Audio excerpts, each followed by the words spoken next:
welcome back to the channel, guys. It's been a minute since I did the last video. Got a little busy with work and a little busy actually with the photography business side of things.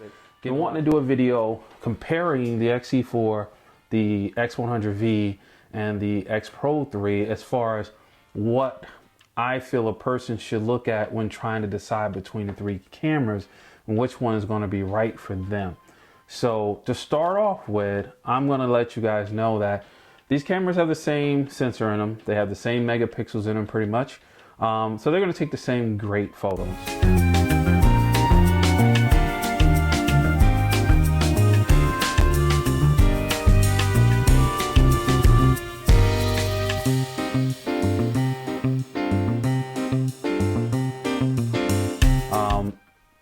The X-PRO3, a little bit more costly straight out of the box, just body alone actually is more expensive than all three of these cameras as you step down, and that's kind of the order I have them in.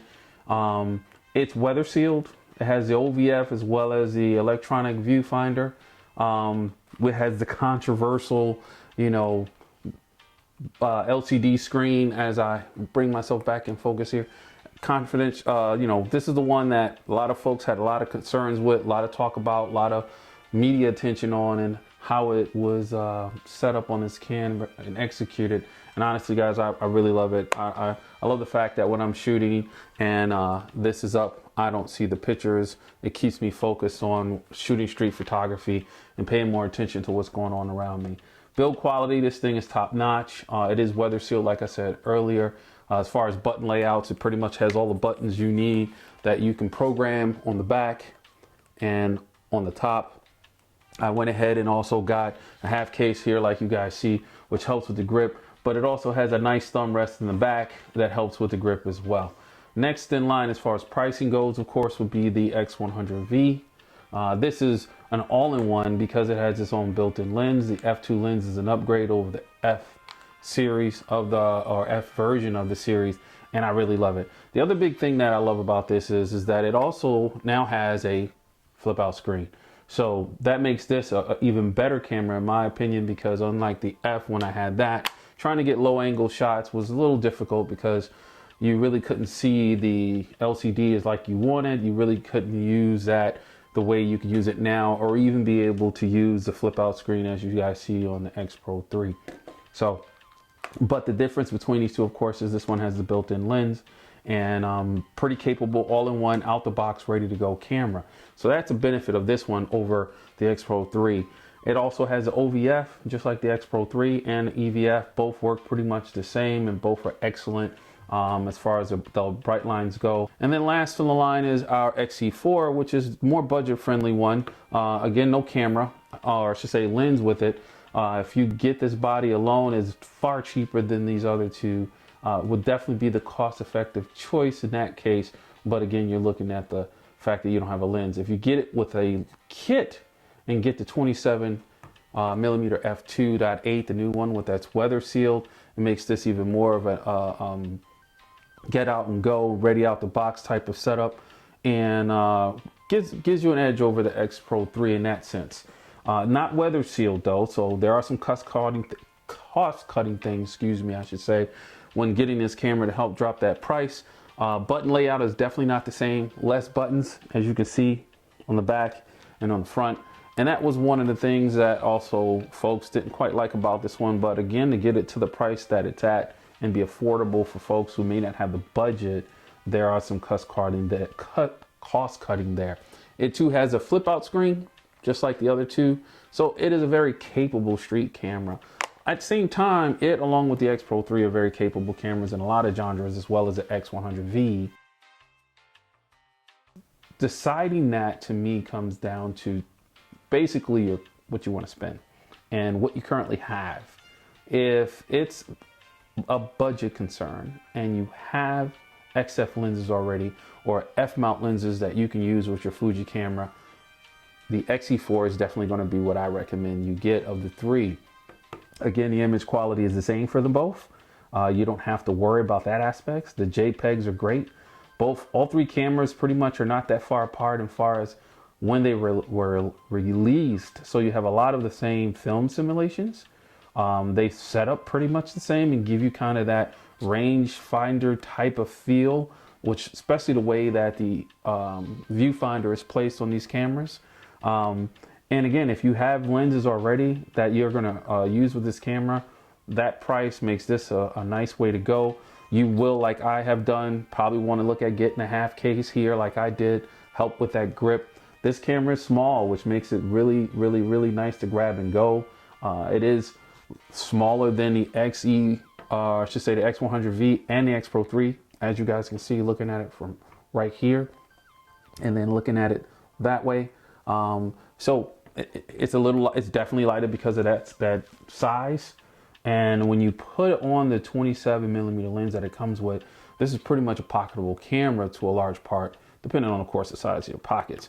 But for that matter, all of these would be, especially the X100V as it is now, and this as well, the X-PRO3 using the XF 27mm lens. So that's the route I would go if I already had lenses and budget was an issue. If I didn't have lenses and budget was an issue, I would go this route as well, because with the kit, as I mentioned earlier, it is still cheaper than the X100V and the X-PRO3. So that would be the route I would go, period, if it came down to a budget concern with XF mount lenses to use or without, because as a kit, this is still cheaper than the other two.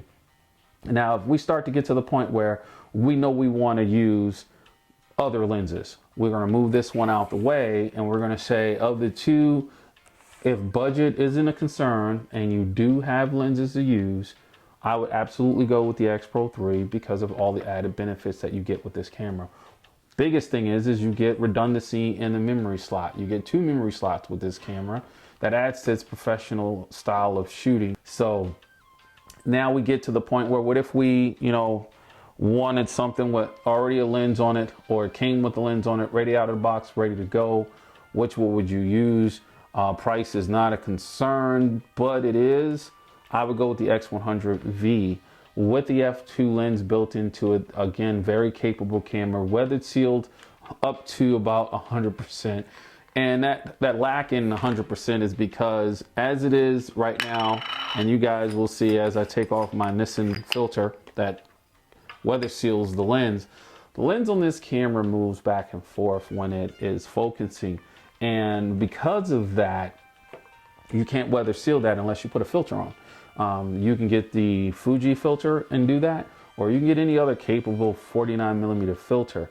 I didn't want to put a filter on this and not be able to still use the cap. So I saw that Nissan had a glass, I guess you can call this a filter in a way, that screwed right on, no need for an adapter. As you guys can see, looking great right there. And then you can throw your cap back on and there's your profile. Not bad at all. So I really like that, and that's why I got that Nissan filter on there. Got a half case for this one too. This is pretty similar in its brick-like design as the X-E4, and having a half case with that little extra grip in the front really helps me hold that camera even better. I don't necessarily use, as you guys see, the hot shoe thumb rest. I don't tend to need that. I can hold this camera perfectly fine with that half case on there to assist me. So this camera is loaded with features. But if I had to choose which of the three that I would recommend to someone who, again, had the budget and wanted an all-in-one, but wanted to get the most out of the camera they can get without spending an arm and a leg, I would actually recommend the X100V. And that's because, as I mentioned earlier, the features built into this camera blow these two out of the water. And it's mainly one feature that does it. Mainly one feature that blows this camera, has this camera ahead of the other two, in my opinion. And that's the digital zoom. Not too many people talk about the digital zoom too much. They talk about the weather sealing. They talk about the fact that the f2 lenses have been improved and you can get close focus with it and get really good detail. You don't get the muddiness or softness that you got with the previous version, the F. A lot of people love the fact that they put a flip out lens on this, or I should say LCD, so that makes this even a more capable camera and shooting down low, definitely shooting street. I actually tend to shoot all my cameras with that LCD, that way when I'm walking by and I want to get some unobtrusive shots without the person knowing that I'm actually taking a picture. But no, it's not that. It's actually the digital zoom, because here's what the digital zoom does. We all know JPEGs coming out of the Fuji cameras are fantastic. I actually shoot a lot and use a lot of the JPEGs when I post to my Instagram, and also post to Facebook and so forth, social media accounts, because they're fantastic. So why is the digital zoom such a game changer, and I think more people need to check that out and should be talking about it more, is because it gives a single focal length camera, right? This camera's got like a 35mm focal length, and it expands on that. It'll, as it is right now, will give you a 50mm equivalent with the digital zoom and a 70mm equivalent. So now you've just added two different lenses to this camera without adding a lens to this camera. Yes, it burns it into a JPEG file, but again, the JPEGs are so great that they're extremely usable. The lens is phenomenal and you get great detail.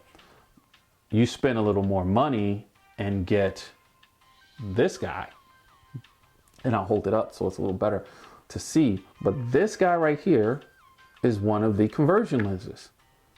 Okay, this is the wide conversion lens. So yes, they're a little more expensive than I think they need to be, but again, if I'm looking at an all-in-one where I can get the most out of a camera and not spend an arm and a leg, what I would do with this guy that's already above the price of this camera, the X-PRO3, right, is above the price of the X100V without a lens. I can get the X100V, I can get the conversion lens, and now I've given myself, because of that digital zoom, additional focal lengths to shoot with, right? So we're gonna put this on just so you guys can get a profile view, because you know I like to do that when I'm doing my reviews of gear. But there is what that looks like on there. That's how much that protrudes. That's what it looks like straight on and so forth, top down view. And I will shoot like this when I'm out in the street, okay? But what did I just give myself? I just, not just a focal length, guys. I've given myself 3 additional focal lengths to the 3 focal lengths I already have on the camera straight out of the box. With that converter on, which I can easily take off and put back on while I'm out shooting, I've given myself, of course, a 28mm equivalent because it's a wide, a 41mm equivalent, and a 58mm equivalent. Then, if you're like me and you really like what you saw, you then get you the wide conversion. And then it kicks you out as far as 100mm. So guys, when you look at cost and you look at what you get, and I'll show that profile again, there's that profile, you are getting a camera ready to shoot out of the box with a lens. What the digital zoom is giving you 2 other focal lengths. Then you add the conversion lenses and you're adding 4 more focal lengths. So there you go, guys. Just wanted to get this video out. You'll start seeing me, of course, putting up more videos showing me going out and doing street, using all 3 of these cameras. But when it comes to downright the best bang for buck and being able to get the most out of a camera, the winner to me is definitely the X100V, coupled for sure with the conversion lenses. And there you go. So hopefully you guys enjoyed this. Let me know what you think. Put your comments down. Definitely subscribe if you like the content. Really enjoying this, guys. Really enjoying the love I'm getting from you guys and the amount of subscribers I had. So let's keep it going. And you guys have a good rest of your week. See you on the next one.